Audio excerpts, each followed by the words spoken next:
membahas soal ujian sekolah kimia.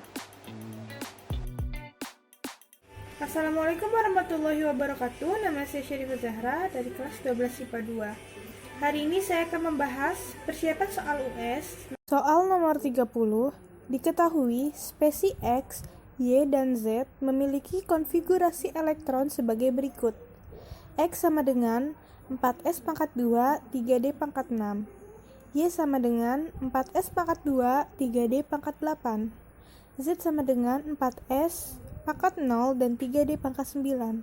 Urutan titik keleleh unsur dari terkecil ke terbesar adalah: pertama-tama kita cari dulu nomor atomnya. X, nomor atomnya 26, yaitu ferum. Y, nomor atomnya 28, yaitu nikel. Dan Z, nomor atomnya 27, yaitu kobalt.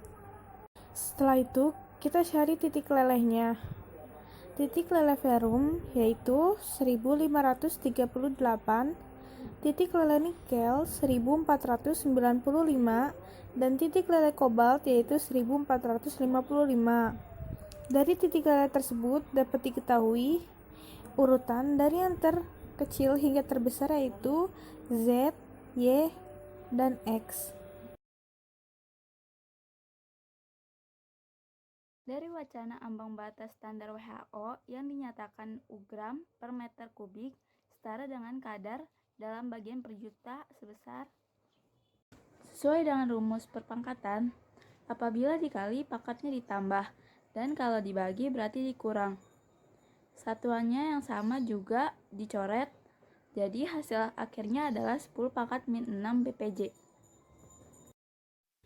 Halo semuanya, nama saya Gandhi Alfian dari kelas 12 MIPA 2. Pada kesempatan kali ini, saya ingin menjelaskan satu buah soal PAT yang terdapat di nomor 13. Di sini, kita disajikan sebuah data indikator dari sebuah titrasi asam basa. Dan ada sebuah soal, yaitu saat volume HCl yang digunakan sebesar 25 ml, tiba-tiba terjadi perubahan warna. Alasan yang tepat ketika terjadi perubahan warna pada saat titrasi, karena kalau kita menganalisis dari tabel dan kurva yang ada di atas soal tersebut, maka yang kita dapatkan dari pernyataan-pernyataan berikut yang paling tepat ialah yang E. Titrasi mencapai titik akhir. Larutan berubah warna dari kuning menjadi merah. Mungkin sekian pembahasan yang bisa saya sampaikan kepada kita semua. Kurang lebihnya mohon maaf. Terima kasih. Saya Agnes Veronica Utasoid, saya dari kelas 12 MIPA 2. Kali ini saya akan membahas latihan soal kimia persiapan ujian sekolah. Nomor 2. Disajikan pernyataan dari suatu model atom. Pernyataan pertama, massa atom bermuatan positif terpusat di tengah atom yang disebut inti atom.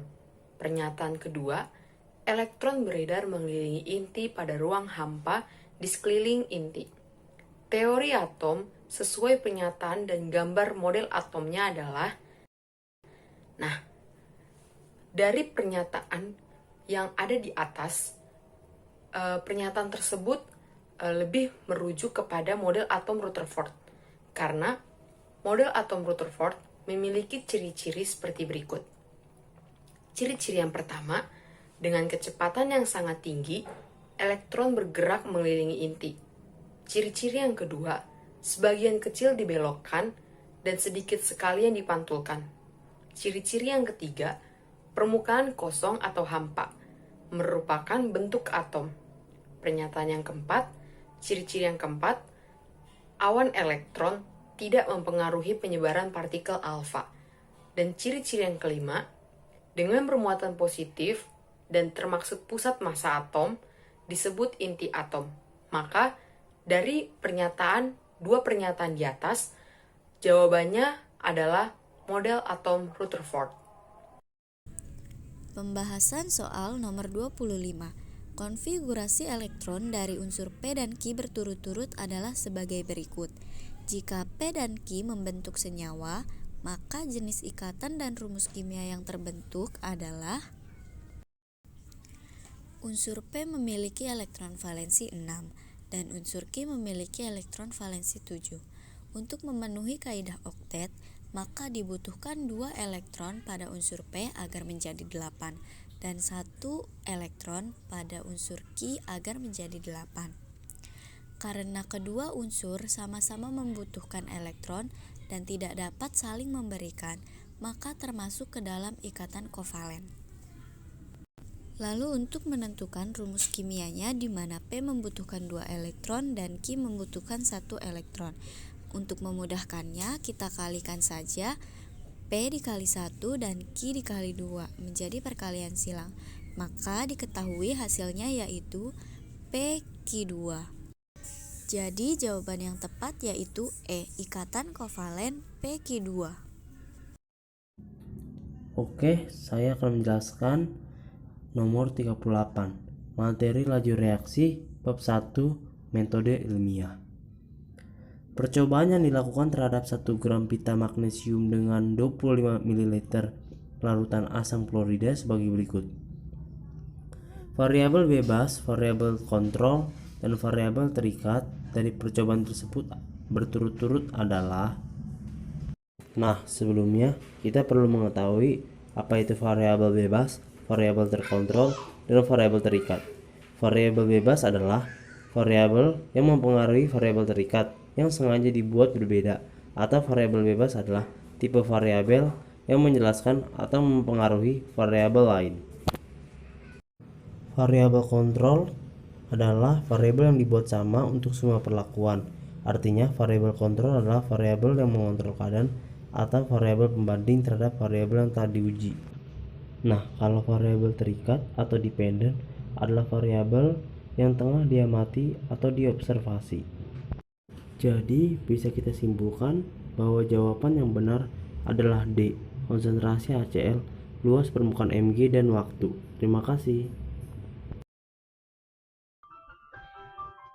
Oke, soal nomor 8 ini diberikan data, lalu pertanyaannya adalah, berdasarkan data tersebut, pasangan data yang berhubungan secara tepat adalah? Jawabannya yang D, 2 dan 5. Pembahasannya, data yang pertama itu merupakan teknik pemisahan secara sublimasi, yang artinya perubahan wujud zat padat ke gas atau dari gas menjadi padat. Itu salah karena gambar yang benar yaitu yang ini. Lalu data yang kedua merupakan teknik pemisahan secara ekstraksi, yang artinya merupakan proses pemisahan bahan dari campurannya dengan menggunakan pelarut yang sesuai. Nomor 2 benar karena gambarnya sesuai. Lalu yang ketiga, itu merupakan teknik pemisahan secara filtrasi atau penyaringan, yang artinya metode pemisahan untuk memisahkan zat padat dari cairannya dengan menggunakan alat berpori atau penyaring. Data ketiga salah karena gambarnya tidak sesuai.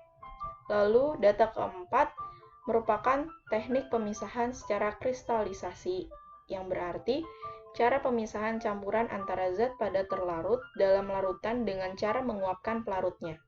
Data keempat salah karena gambarnya tidak sesuai. Lalu yang terakhir, yang data kelima, merupakan teknik pemisahan secara kromatografi, yang artinya suatu teknik pemisahan molekul berdasarkan perbedaan pola pergerakan antara fase gerak dan fase diam untuk memisahkan komponen berupa molekul yang berada pada larutan. Data kelima benar karena gambarnya sesuai. Terima kasih.